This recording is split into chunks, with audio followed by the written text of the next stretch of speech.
राधे राधे। बोलिए बृहस्पति भगवान की जय। आज मैं आपको गुरुवार के दिन बृहस्पति भगवान की जो पूजा करी जाती है और उसके बाद कथा सुनी जाती है, कही जाती है, वही कथा मैं आज आपको सुनाऊंगी। लेकिन उससे पहले अगर आपने मेरे चैनल को सब्सक्राइब नहीं किया है तो सब्सक्राइब करें और बेल बटन को प्रेस करना ना भूलें। बहुत समय पहले की बात है, किसी राज्य में एक बहुत ही प्रतापी और दानी राजा राज्य करता था। वो हर गुरुवार को व्रत रखता और भूखे गरीबों को दान देकर पुण्य प्राप्त करता। लेकिन ये बात रानी को अच्छी नहीं लगती थी। वो ना तो व्रत करती, ना ही किसी को एक भी पैसा दान में देती और राजा से भी ऐसा करने के लिए मना करती। एक समय की बात है, राजा शिकार खेलने के लिए वन चले गए। घर पर रानी और उसकी दासी थी। उसी समय गुरु बृहस्पति देव साधु का रूप रख के राजा के दरवाजे पर भिक्षा मांगने आए। साधु ने जब रानी से भिक्षा मांगी तो वह कहने लगी, हे साधु महाराज, मैं इस दान और पुण्य से तंग आ गई हूँ। आप कोई ऐसा उपाय बताएं जिससे कि सारा धन नष्ट हो जाए और मैं आराम से रह सकूं। तब बृहस्पति देव बोले, हे देवी, तुम बड़ी विचित्र हो। संतान और धन से कोई दुखी होता है, लेकिन अधिक धन है तो इसे शुभ कार्यों में लगाओ। कुंवारी कन्याओं का विवाह करवाओ, विद्यालय और बाग बगीचे का निर्माण कराओ, जिससे तुम्हारे दोनों लोग सुधरें। लेकिन साधु की इन बातों से रानी को खुशी नहीं हुई। उसने कहा, मुझे ऐसे धन की आवश्यकता नहीं है जिसे मैं दान में दूं और जिसे संभालने में मेरा सारा समय नष्ट हो जाए। तब साधु ने कहा, यदि तुम्हारी ऐसी इच्छा है तो मैं जैसा तुम्हें बताता हूँ तुम वैसा ही करना। गुरुवार के दिन तुम घर को गोबर से लीपना, अपने केशों को पीली मिट्टी से धोना, केशों को धोते समय स्नान करना, राजा से हजामत बनवाने के लिए कहना, भोजन में मांस मदिरा खाना, कपड़े धोबी के यहाँ धुलने डालना। इस प्रकार 7 बृहस्पतिवार करने से तुम्हारा सारा धन नष्ट हो जाएगा। इतना कहकर साधु रूपी बृहस्पति देव अंतर्ध्यान हो गए। साधु के अनुसार कई बातों को पूरा करते हुए रानी को केवल 3 बृहस्पतिवार ही बीते थे कि उसकी सारी धन संपत्ति नष्ट हो गई। भोजन के लिए भी राजा का परिवार तरसने लगा। तब एक दिन राजा ने रानी से कहा कि हे रानी, तुम यहीं रहो, मैं दूसरे देश को जाता हूँ, क्योंकि यहाँ पर सभी लोग मुझे जानते हैं, इसलिए मैं कोई छोटा काम नहीं कर सकता।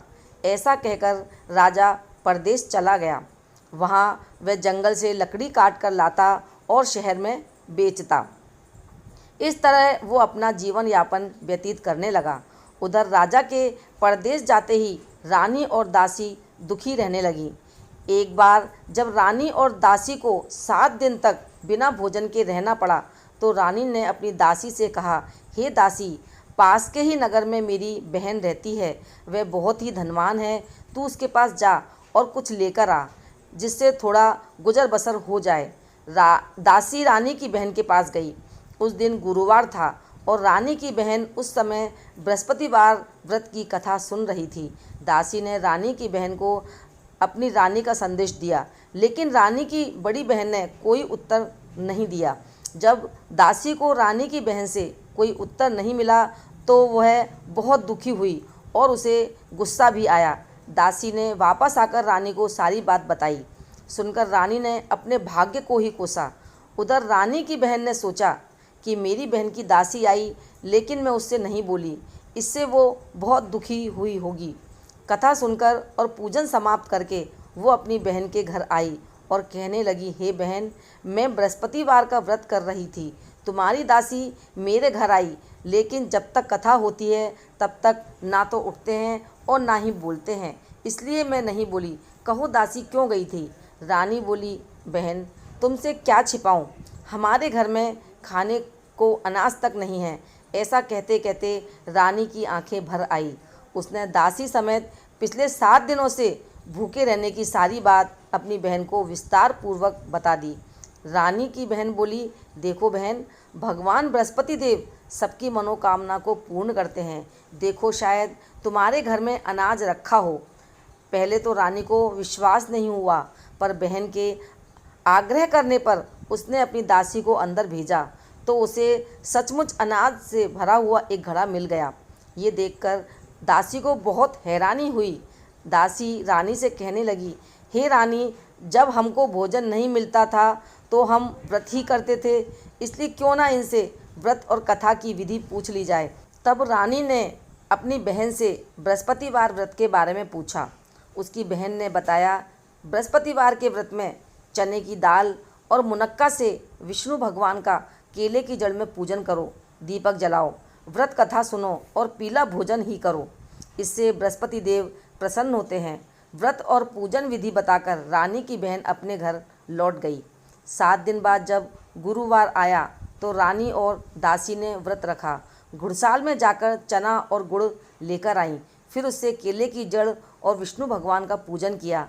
अब पीला भोजन कहाँ से आए, इस बात को लेकर दोनों बहुत दुखी थी, लेकिन उन्होंने व्रत रखा था, इसलिए बृहस्पति देव उनसे प्रसन्न थे और वो एक साधारण व्यक्ति का रूप रख के 2 थालों में सुंदर पीला भोजन दासी को दे गए।